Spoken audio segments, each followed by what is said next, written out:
sebuah mobil box yang diduga mengangkut BBM ilegal terbakar di Sibolga, Sumatera Utara. Pengemudi mobil kabur usai kejadian.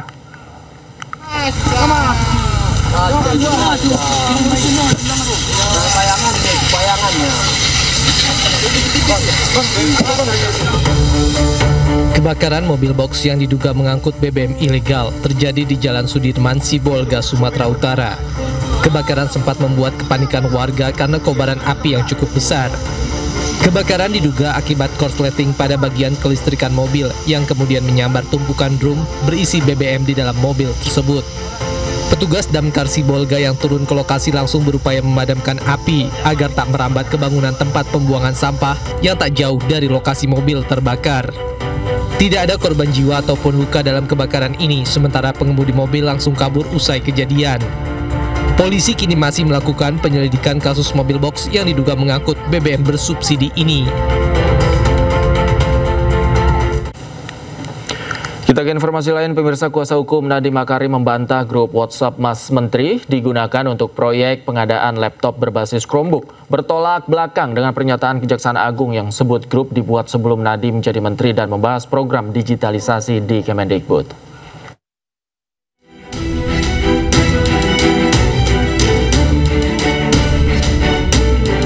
Nadiem Makarim yang kini berstatus tersangka korupsi pengadaan laptop berbasis Chromebook membantah grup WhatsApp Mas Menteri Kortim sengaja dibentuk untuk atur proyek tersebut.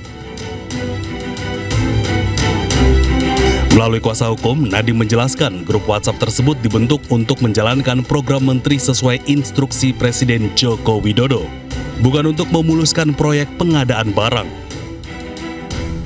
Minta beliau untuk menjadi menteri pada waktu itu.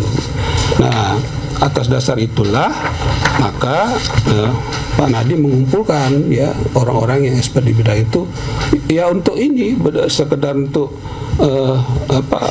mempersiapkan atau membuat gagasan serta hal yang terkait dengan arahan Pak Jokowi itu ya, terutama dalam konsep Nawacita, kemudian program RPJM 2000.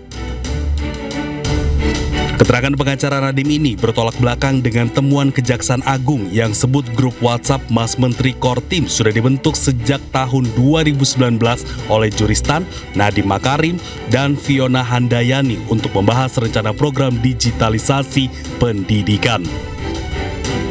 Bahkan sebelum Nadiem resmi diangkat jadi menteri oleh Joko Widodo.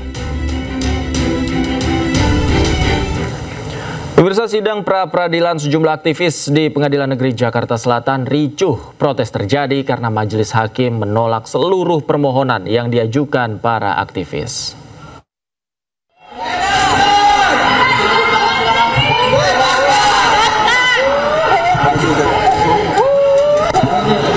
Ketegangan terjadi di Pengadilan Negeri Jakarta Selatan saat sidang pra-peradilan aktivis mahasiswa Harik Anhar.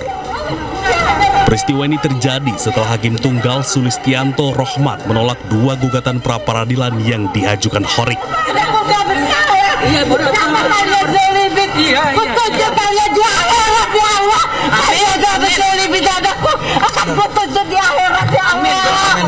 Sejumlah pengunjung sidang yang tak terima dengan putusan itu protes di ruang sidang. Kita sudah mendengar putusan Hakim Tunggal pra-peradilan. Tentu kami sangat kecewa dengan hasil putusan ini, gitu ya. Saya ingin menyampaikan kepada publik bahwa sudah tidak ada tempat bagi para kelompok kritis di negara ini. Sudah tidak ada tempat bagi aktivis pro demokrasi yang terus mengawasi pelaksanaan kebijakan di negara ini. Kami selalu konsisten untuk mengatakan bahwa Del Pedro dan 3 tersangka lainnya adalah tahanan politik.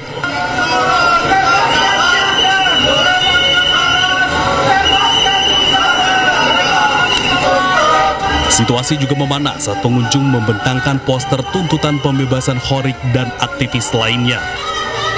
Mereka menolak keluar sehingga memaksa petugas keamanan menghalau mereka keluar ruang sidang.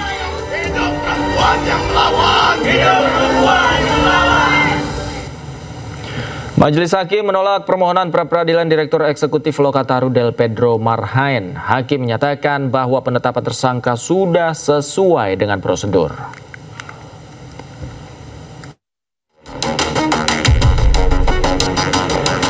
Hakim menolak permohonan pra-peradilan Direktur Eksekutif Lokataru, Del Pedro Marhaen Rismansyah.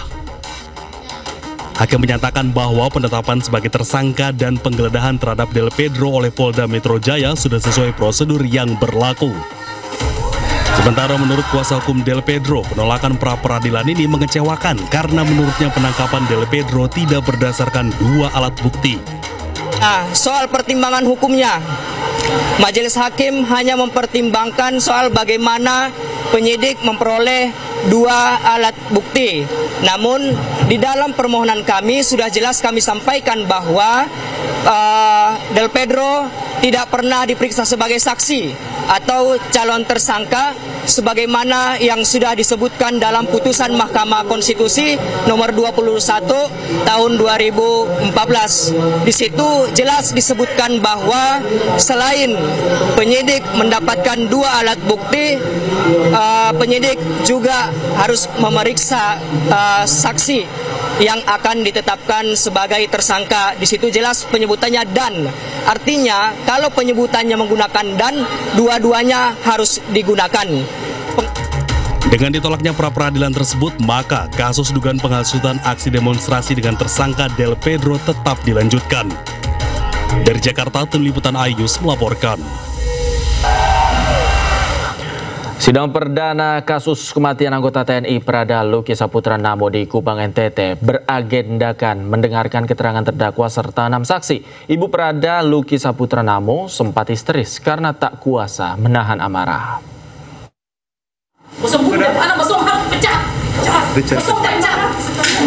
Polisi hati iblis. Bosong harus pecah.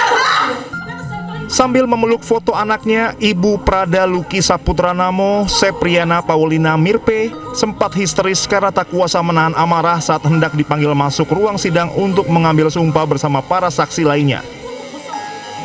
Sidang perdana ini digelar di Pengadilan Militer 3 Kupang NTT Senin pagi dengan agenda mendengarkan keterangan terdakwa beserta 6 saksi. Sidang digelar secara terbuka untuk mengungkap motif penganiayaan yang menyebabkan korban Prada Luki Saputra Namo meninggal dunia. Pengadilan militer juga menghadirkan 4 saksi dari TNI dan 2 orang lainnya yakni ayah dan ibu kandung Prada Luki Saputra Namo. Terdakwa Letu Ahmad Faisal, Komandan Kompi pada Batalion Teritorial Pembangunan Waka Ngamere Kabupaten Nagekeo dihadirkan sebagai terdakwa pertama. Ia didakwa mengizinkan anak buahnya menganiaya Prada Luki sehingga menyebabkan korban mengalami luka serius. Kasus penganiayaan berujung kematian Prada Luki diketahui setelah korban meninggal dunia saat menjalani perawatan di unit perawatan intensif RSUD Airamo Nagekeo 6 Agustus 2025. Luki meninggal karena diduga dianiaya beberapa orang seniornya. Pihak TNI telah merampungkan berkas perkara 22 tersangka kasus tersebut ke auditor militer. Dari Kupang, Nusa Tenggara Timur, Eman Suni, iNews melaporkan. Kita ke informasi lain pemirsa, ironis bantuan sosial yang diberikan untuk meningkatkan kesejahteraan warga malah dijadikan modal judi online. Tak main-main, di Jakarta 5.000 penerima bansos terlibat judi online dengan nilai transaksi mencapai triliunan rupiah.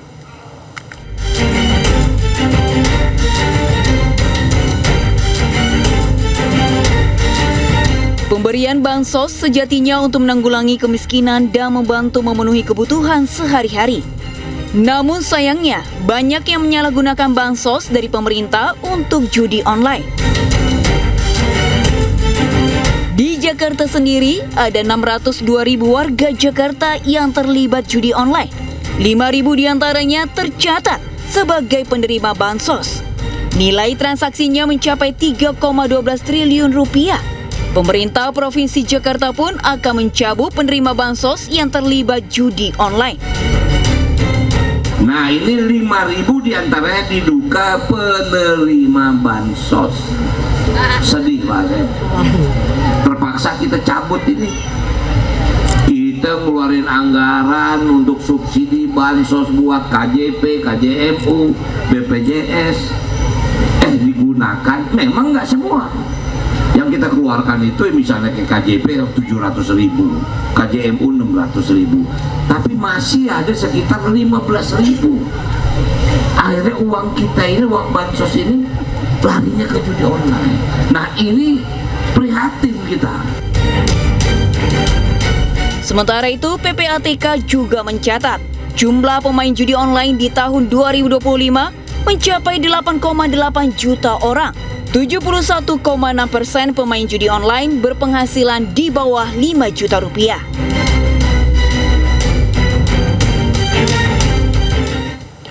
Pemirsa, Menteri Keuangan Purbaya Yudi Sadewa akan tertibkan impor pakaian bekas ilegal. Purbaya juga mengancam masukkan importir nakal ke daftar hitam secara permanen.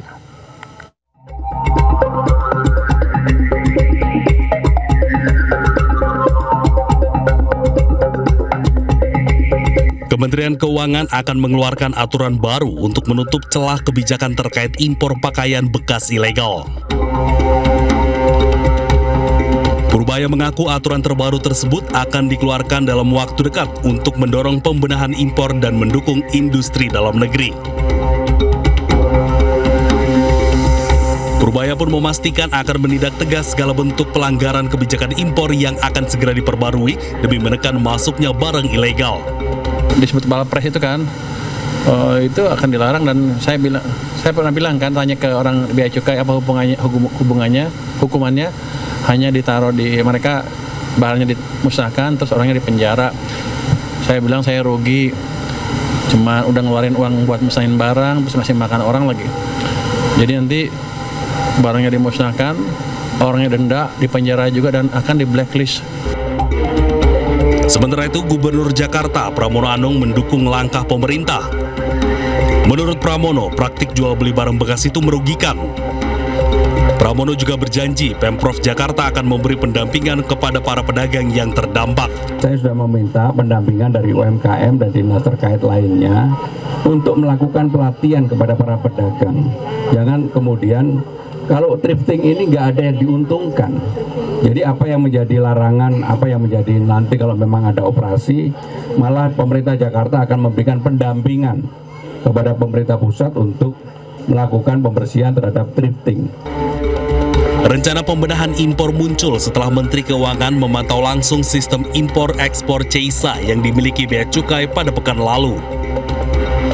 Purbaya pun memastikan pihaknya akan tegas menindak segala bentuk pelanggaran yang masih terjadi hingga saat ini.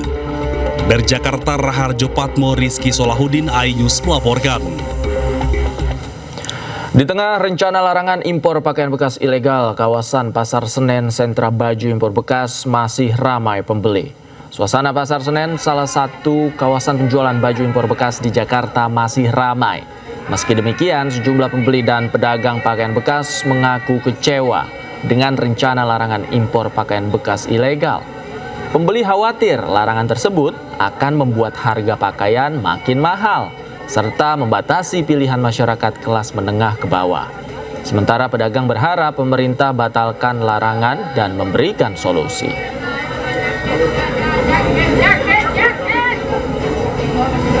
Pemirsa, Menteri Keuangan Purbaya Yudi Sadewa menegaskan rencana pemerintah larang total impor pakaian bekas untuk melindungi industri tekstil dan garmen dalam negeri. Namun sejumlah pembeli dan pelaku usaha pakaian bekas kecewa. Dan berikut laporan dari rekan kami Jen Cahyani dari Pasar Senen, Jakarta.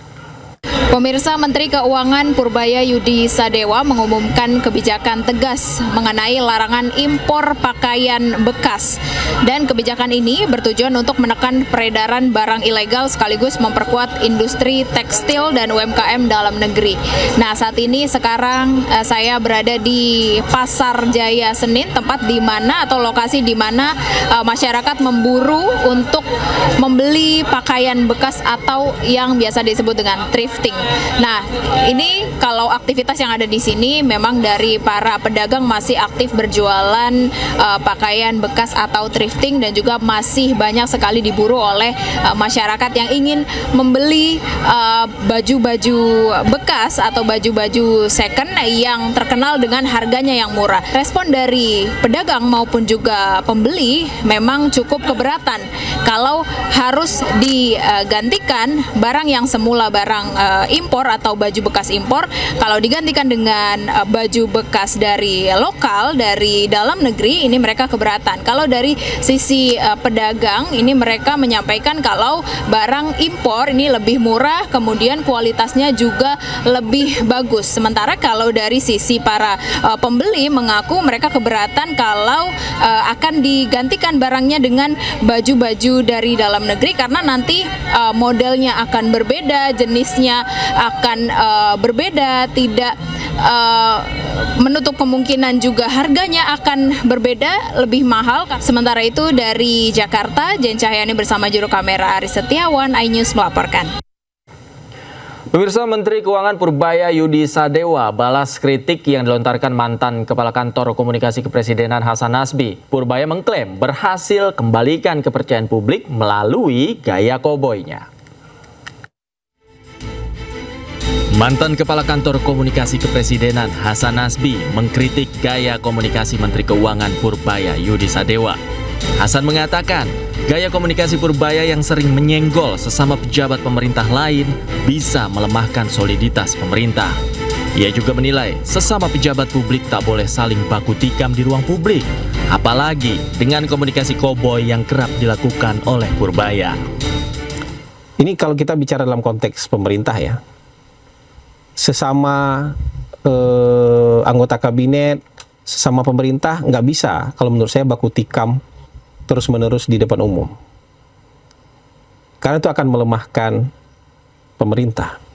Kita kalau mau baku tikam di ruang tertutup, mau saling koreksi, mau saling marah-marah, mau saling debat, mau tunjuk-tunjukkan di ruang tertutup. Tapi kalau di ruang terbuka, kita nanti akan mengentertain orang yang tidak suka dengan pemerintah. Kemudian mengatakan, wah ini bagus nih, mengentertain orang yang tidak suka dengan pemerintah. Mungkin kita nggak dapat cercaan, makian dari pendukung pemerintah karena mereka menahan diri. Jadi kesannya kita mendapatkan dukungan dari semua orang. Tapi lama-lama kalau ini diteruskan, itu bisa membuat pemerintah kelihatan lemah. Kritik Hasan Nasbi langsung dibayar tunai oleh Purbaya. Menteri Koboi ini menunjukkan data indeks kepercayaan konsumen pada pemerintah yang saat ini mulai membaik. Purbaya mengklaim gaya ceplas-ceplosnya berhasil membalikan sentimen masyarakat ke pemerintah dengan positif. Ini sama ini ada korelasinya. Ketika ekonomi buruk, mereka nggak suka pemerintah.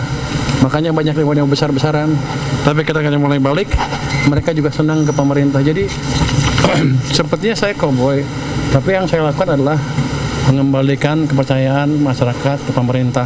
Itu juga atas pemerintah Bapak Presiden. Jadi saya nggak berani gerak sendiri. Jangan dianggap saya koboi, saya hanya perpanjangan tangan dari Bapak Presiden, kira-kira begitu. Dengan versi yang lebih halus malah. Dengan percaya diri, Purbaya menambahkan bahwa apa yang ia lakukan saat ini adalah perpanjangan tangan dari Presiden Prabowo Subianto. Hasilnya, apa yang dilakukan oleh Purbaya berhasil mendapat sentimen positif dari masyarakat. Tim Liputan iNews melaporkan. Ya, pemirsa, tak hanya gaya komunikasi koboi Purbaya yang mencuri perhatian warga, kebijakan Menteri Keuangan Purbaya juga kerap curi perdebatan publik, mulai dari pernyataannya tentang utang kereta cepat hingga dana milik Pemda yang disebut diendapkan di bank.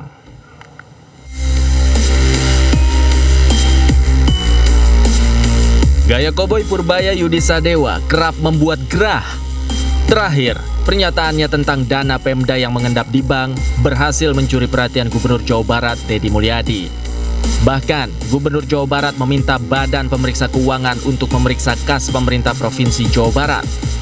Hal ini dilakukan di tengah tudingan adanya dana yang mengendap di rekening bank milik Pemprov Jawa Barat.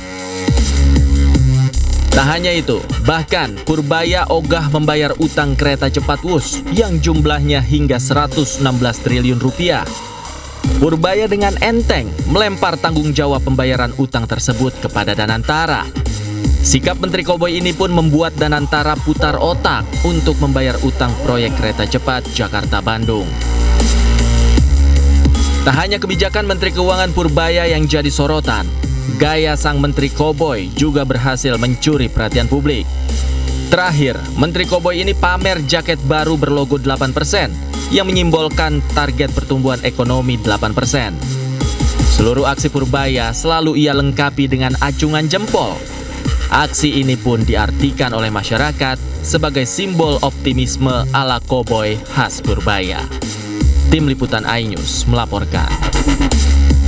Pemirsa, ratusan kios pedagang hewan dan buah di Kebayoran Baru, Jakarta Selatan dibongkar petugas. Pembongkaran lapak diwarnai aksi protes duduk di jalan hingga tangis histeris seorang pedagang yang hewan dagangannya mati. Aduh, hintai apa kayak gitu? Kerjanya cuma ngopi rokok. Ini kepanasan Pak, hewan-hewan. Sampai gimana sih kerjaannya? Formalitas doang apa? Viral aja. Viral kalian semua. Penyesalan hewan.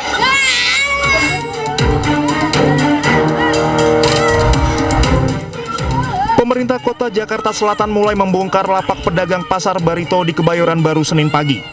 Penertiban bangunan ini sebagai bagian revitalisasi Taman Ayodhya, Taman Langsat, dan Taman Leuser. Penertiban dilakukan tim penertiban terpadu tingkat Kota Administrasi Jakarta Selatan yang terdiri dari unsur Polri, TNI, Satpol PP, dan instansi terkait. Pembongkaran dilakukan setelah para pedagang tidak mengindahkan 3 surat peringatan yang disampaikan Satpol PP Jakarta Selatan untuk mengosongkan tempat usaha dan menempati lokasi yang telah disediakan di Sentra Fauna dan Kuliner Lenteng Agung. Pembongkaran ini diwarnai tangis histeris pedagang saat mengetahui hewan dagangannya mati. Pada mati, Pak. Woi, ini penyiksaan semuanya, Pak. Kerja lu mana? Kerjanya apa? Aparat sama pemerintah nih, lihat.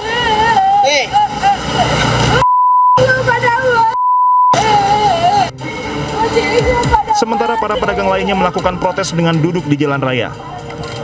Mereka menolak dipindahkan ke Lenteng Agung karena lokasinya tidak strategis. Para pedagang mengaku mengalami kerugian hingga puluhan juta rupiah akibat pembongkaran kios. Ya, kita lapor demo tapi nggak direspon sama Pak pemerintahannya, Bang. Dipindahkan kalau dipindahkan di Lenteng Agung kan tempatnya nggak sesuai, Mas, di bawah. So, yang mau beli siapa? Cuma mau ngeliatin taman aja kok sampai membuang orang segini banyaknya gitu loh, Mas. Siapa yang mau lari-lari itu? Saya sampai heran ya. Kok orang di Indonesia kok sama orang Indonesia kok kayak gitu caranya, sampai mengeluarkan beribu-ribu personil itu untuk apa? Kayak perang Palestina aja. Harapannya apa yang diharapkan sama pemerintah? Orang tempat aja dibongkar kok diharapkan. Harapin apa? Nggak bisa pemerintah ngasih pengharapan orang kecil. Orang tempat kayak gini aja dibongkar kok. Mau dikasih apa lagi? Gimana? Ya ini dibongkar paksa lah ini. Wong dia juga nggak punya istilahnya surat tugasnya nggak punya. Jadi semena-mena sama orang kecil cuma diinjek-injek aja ini. Ya kemarin mau dilokasi, Mas. Lokasinya itu nggak layak sama sekali. Kita sama ada bunuh diri. Sebelumnya, Suku Dinas Perindustrian Perdagangan Koperasi Usaha Kecil dan Menengah Jaksel telah memberikan sosialisasi kepada para pedagang untuk pindah ke Sentra Fauna dan Kuliner Lenteng Agung dengan fasilitas yang lebih layak, higienis, dan strategis. Saat ini Pemprov Jakarta tengah melaksanakan langkah strategis mewujudkan penataan kota yang lebih tertata, hijau, dan berkelanjutan. Salah satunya dengan menggabungkan 3 taman ikonik di Jakarta Selatan, yakni Taman Leuser, Taman Ayodhya, dan Taman Langsat menjadi satu kawasan ruang terbuka hijau terpadu bernama Taman Bendera Pusaka. Dari Jakarta, Den Helmi Sajangbati, iNews melaporkan. Sementara itu, proses pembangunan Sentra Fauna dan Kuliner Lenteng Agung Jakarta Selatan yang jadi tempat relokasi para pedagang Pasar Barito masih dalam pengerjaan. Baru beberapa kios yang sudah bisa ditempati. Proses pembangunan Sentra Fauna dan Kuliner Lenteng Agung Jagakarsa Jakarta Selatan yang menjadi tempat relokasi para pedagang Pasar Barito Kebayoran Baru Jakarta Selatan hingga hari ini belum sepenuhnya siap. Sejumlah pekerja masih merapikan halaman dan akses menuju Sentra Fauna dan Kuliner Lenteng Agung. Hingga Senin pagi, belum ada satupun pedagang hewan barito yang direlokasi meski seluruh kios mereka di Jalan Barito, Kebayoran Baru, Jakarta Selatan telah dibongkar. Secara keseluruhan, Sentra Fauna dan Kuliner Lenteng Agung belum bisa ditempati pedagang barito yang direlokasi. hanya beberapa kios yang sudah siap, sementara penataan beberapa kios lainnya telah memasuki tahap akhir. Lahan seluas kurang lebih 8.000 meter persegi ini merupakan aset dari Dinas Pertamanan dan Kehutanan Provinsi DKI Jakarta. Sebelumnya lahan ini dimanfaatkan masyarakat sekitar sebagai area urban farming.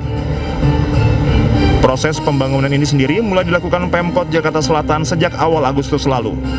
Dari Jakarta, Helmi Sajangbati, Anyus melaporkan. Ratusan kios pedagang hewan dan buah di Kebayoran Baru, Jakarta Selatan dibongkar petugas. Pembongkaran lapak diwarnai aksi protes duduk di jalan hingga tangis histeris seorang pedagang yang hewan dagangannya mati. Aduhin kayak apa kayak gitu. Harganya cuma ngopi rokok. Ini kepanasan Pak hewan-hewan. Sampai gimana sih kerjaannya? Formalitas doang apa? Final ada. Final kalian semua. Penyesalan hewan.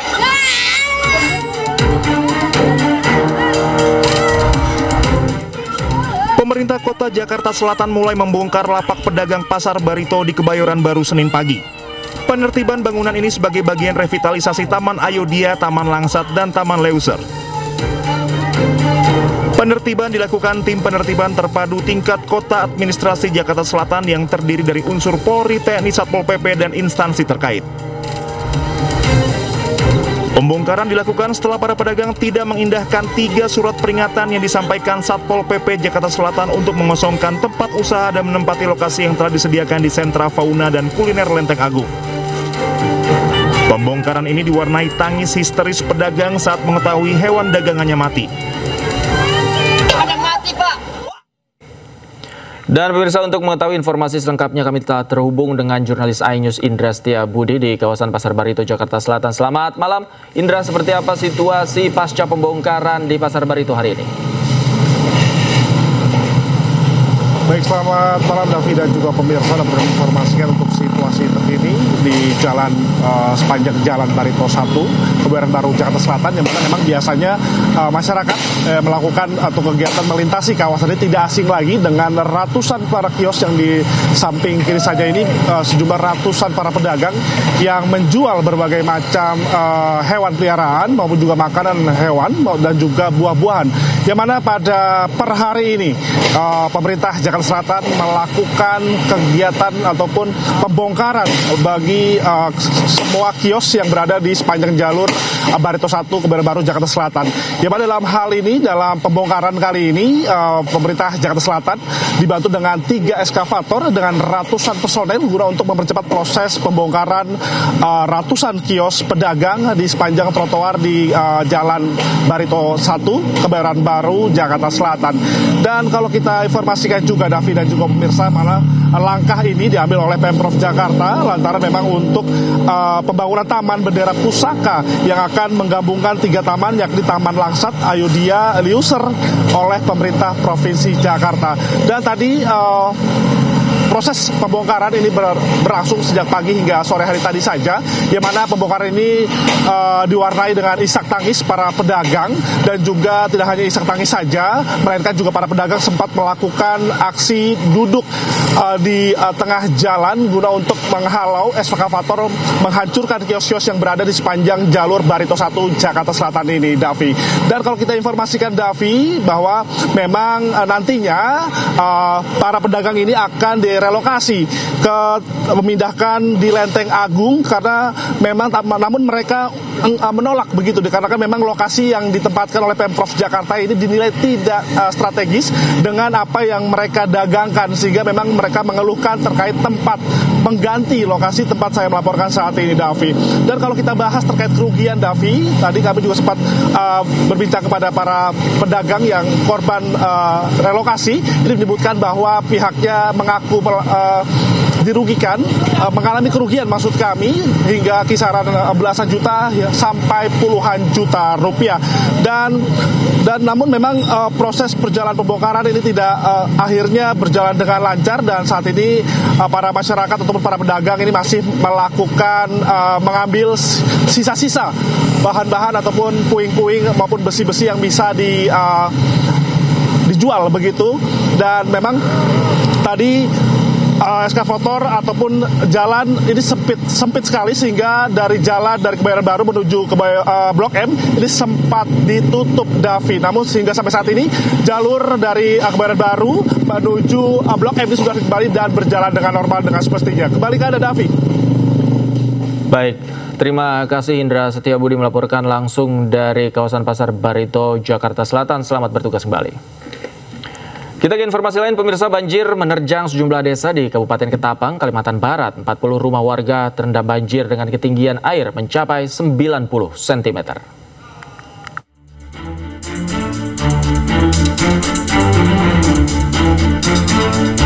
Hujan deras yang mengguyur wilayah Kabupaten Ketapang selama 2 hari menyebabkan banjir di sejumlah desa. Ketinggian air mencapai 90 cm. Sebagian warga terpaksa mengungsi ke rumah kerabat karena khawatir ketinggian air terus bertambah. Penyebab utama banjir adalah tingginya curah hujan yang membuat anak sungai di sekitar desa meluap. Data sementara ada 4 desa di 2 kecamatan yang mulai terendam banjir, yakni Desa Gahang, Desa Air Upas, Desa Karya Baru, dan Desa Air Durian. Warga dihimbau untuk waspada dengan banjir susulan yang lebih besar. Dari Ketapang, Kalimantan Barat, Uun Yuniar, iNews melaporkan.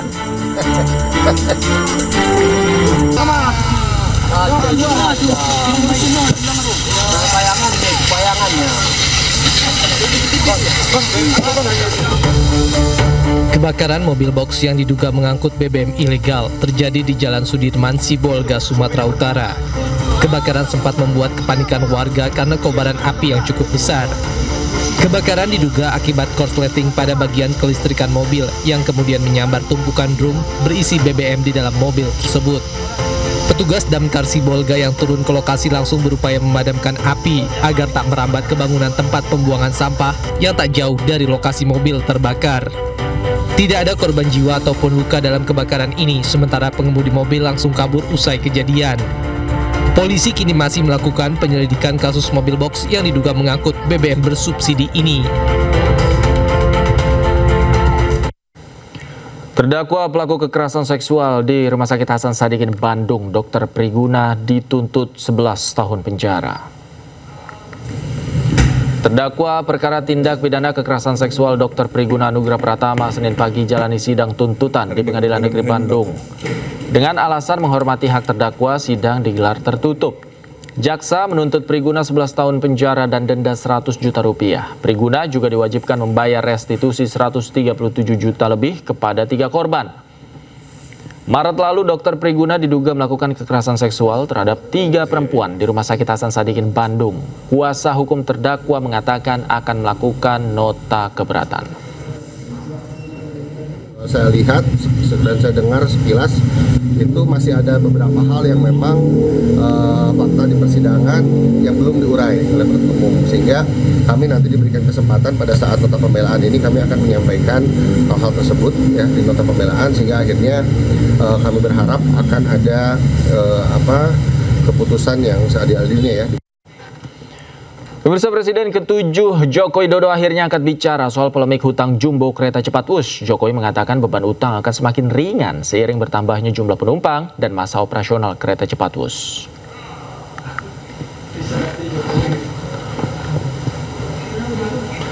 Jokowi menjelaskan bahwa proyek kereta cepat Jakarta-Bandung dikerjakan karena kemacetan Jakarta yang sudah sangat parah. Selain kereta cepat, pemerintah bangun sarana transportasi lain seperti LRT hingga MRT. Untuk mengatasi kemacetan yang kerap terjadi di Jabodetabek dan Bandung, diperlukan moda transportasi untuk kurangi kerugian. Jokowi menilai transportasi massal tidak bisa dilihat dari laba, melainkan juga dari manfaat sosial. Jokowi menyebut utang kereta cepat Jakarta-Bandung bisa berkurang seiring berjalannya waktu dan peningkatan jumlah penumpang. Kalau setiap tahun naik orang berpindah, ya kerugiannya kan semakin mengecil. Ini kan baru tahun pertama. Mungkin diperkirakan EBITDA-nya juga sudah positif dan diperkirakan akan lebih turun lagi setelah 6 tahun. 6 tahun. Kalau untuk perkiraan, karena ini tergantung perpindahan orang ya dari transportasi pribadi ke transportasi massal. Kalau tanggapannya yang kerugian bus ini tidak ditanggung APBN seperti apa? Itu kewenangan pemerintah, saya nggak mau jawab. Pemirsa, saling lempar kewajiban bayar utang kereta cepat Jakarta-Bandung belum berujung. Menteri Keuangan Purbaya tetap enggan bayar utang PT KCIC pakai APBN.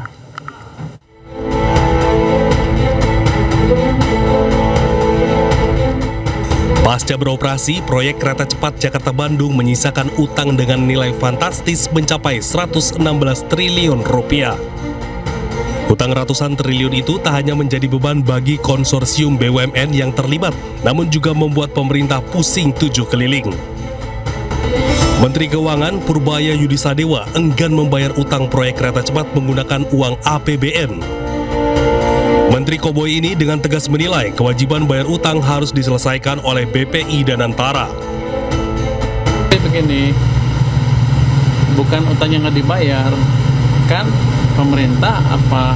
Kalau dulu kan semuanya pemerintah yang tadinya begitu kan, tapi ketika udah dipisahkan dan seluruh dividen masuk ke Danantara, Danantara cukup mampu untuk membayar itu. Jadi bukan nggak dibayar utangnya, dibayar tapi Danantara bukan APBN.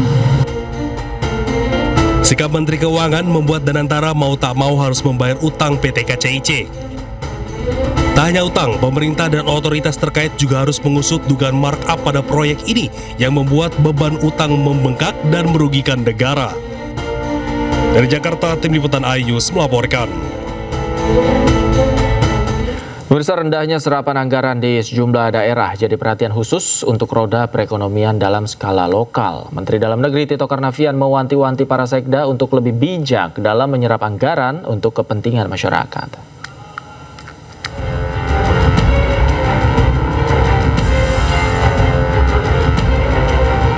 Menteri Dalam Negeri Tito Karnavian menyinggung rendahnya serapan anggaran daerah di sejumlah kabupaten kota di Indonesia. Hal itu diungkapkan Tito saat memberikan pengarahan di hadapan 1.104 sekretaris daerah Kepala Bapeda se-Indonesia di kampus IPDN Jatinangor, Sumedang pada Senin pagi. Tito juga menyebut masih ada beberapa daerah yang belum maksimal mengelola anggaran daerah, salah satunya dengan menyimpan uang di bank. Dalam membuat perubahan di sana. Samping itu juga ya mencari peluang baru, diantaranya menghidupkan UMKM, ya, sektor real yang bisa mendapat meningkatkan pendapatan daerah dan adanya menghidupkan sektor swasta, persis seperti skenario pemerintah pusat yang ingin agar juga daerah belanjanya pendapatan tinggi, belanja tinggi, sehingga ada uang berputar dan itu bisa memutar swasta sambil mempermudah membuat ekosistem ekonomi yang sehat. Tito mewanti-wanti agar polemik pengalihan sebagian anggaran daerah justru agar pemerintah daerah lebih fokus dan efisien dalam membelanjakan anggaran untuk program yang berdampak langsung pada masyarakat. Dari Jakarta, Yudi Permana, iNews melaporkan. Pemerintah resmi legalkan perjalanan umroh secara mandiri melalui Undang-Undang Nomor 14 Tahun 2025. Keamanan jemaah akan dipantau langsung oleh Kementerian Haji dan Umroh.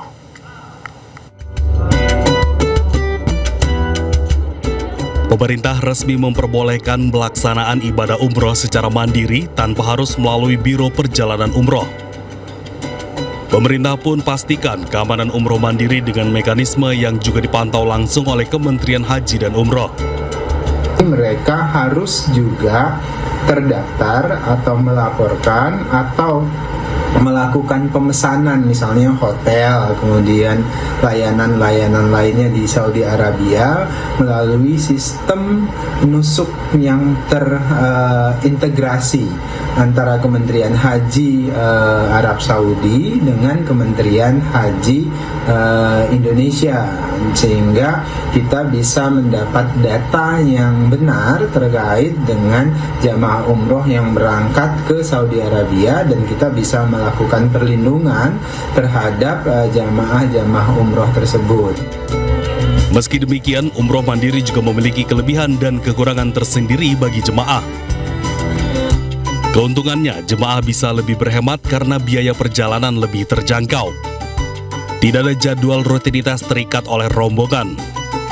Jemaah dapat beribadah sesuai kebutuhan dan keinginan pribadi. Dan jemaah dapat memiliki pengalaman umroh yang lebih personal. Sementara kekurangan umroh mandiri adalah persiapan dokumen perjalanan dilakukan sendiri. Perjalanan mandiri berisiko tersesat, kesulitan berkomunikasi dengan warga lokal hingga penipuan. Kurangnya informasi yang berakibat fatal terhadap perjalanan umroh. Dan terakhir, tidak memiliki izin resmi dari otorita Arab Saudi. Namun kebijakan ini menuai penolakan dari Asosiasi Penyelenggara Haji dan Umroh seperti Ampuri. Karena legalisasi umroh mandiri beresiko memiliki dampak yang luas. Kita ke informasi lain, pemirsa. Pembawa acara KTT ASEAN di Malaysia salah sebut nama Presiden Indonesia. Saat tiba di lokasi acara, Presiden Prabowo Subianto malah dipanggil Joko Widodo. His Excellency Joko Widodo, the President of the Republic of Indonesia. Now, as the world's third largest democracy and a founding member of ASEAN, Indonesia continues to be a central voice in ASEAN's geopolitical identity and global engagement. Welcome, Your Excellency.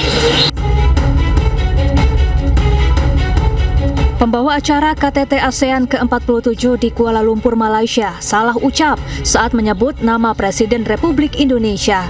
Alih-alih menyebut Prabowo Subianto, pembawa acara malah menyebutnya dengan nama Presiden ke-7 RI Joko Widodo. Kemudian setelah turun dari mobil, Presiden Prabowo disambut hangat oleh Perdana Menteri Malaysia Anwar Ibrahim. Presiden Prabowo kemudian masuk ke dalam Kuala Lumpur Convention Center untuk menghadiri KTT ke-47 ASEAN.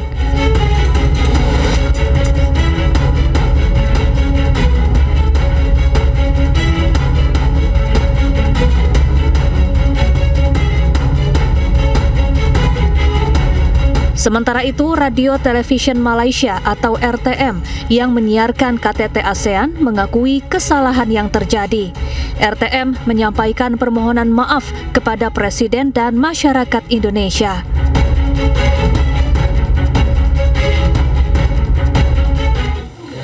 Ada momen mengharukan saat KTT ke-47 ASEAN. Presiden Prabowo Subianto gandeng Sultan Brunei Darussalam Hassan Al-Bolkiah saat menuruni tangga.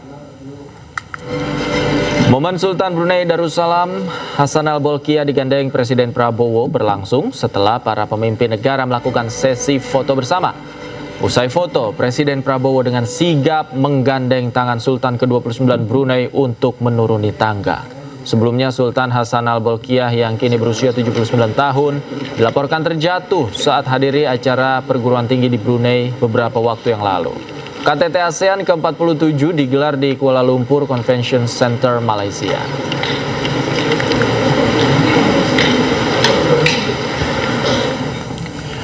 Di hadapan seluruh pemimpin negara peserta KTT ke-47 ASEAN, Presiden Amerika Serikat Donald Trump kembali memuji Presiden Prabowo Subianto. Trump puji kepemimpinan Prabowo yang aktif wujudkan perdamaian di Timur Tengah. Dan pemirsa, informasi yang akan hadir ini sekaligus menutup jumpa kita di iNewsroom malam hari ini. Temukan informasi-informasi terbaru lainnya di www.inews.id. Cuplikan tayangan berita iNews juga dapat Anda saksikan di kanal YouTube @official iNews. Saat lagi rekan saya Reni Arumsari akan hadir dalam program iNews Prime. Akhir kata, saya Davi Pratama pamit undur diri. Terima kasih, selamat malam, sampai jumpa.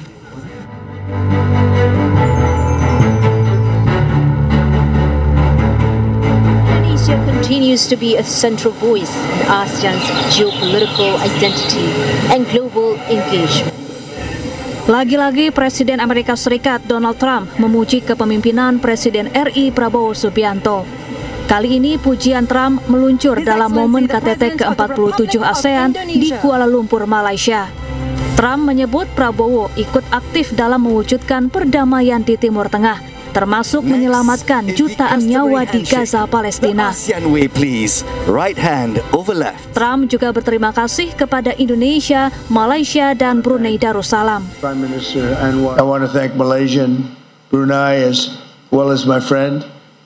President Prabowo of Indonesia for their incredible support of these efforts to secure the new day for the Middle East. It really is a new day. There's never been a period of time like this.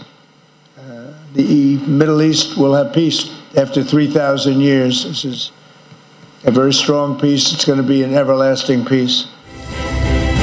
Sebelumnya, Trump memuji Prabowo dalam berbagai kesempatan, di antaranya saat sidang umum PBB di Amerika Serikat pada 23 September dan saat KTT Perdamaian Gaza di Mesir 13 Oktober lalu. Prabowo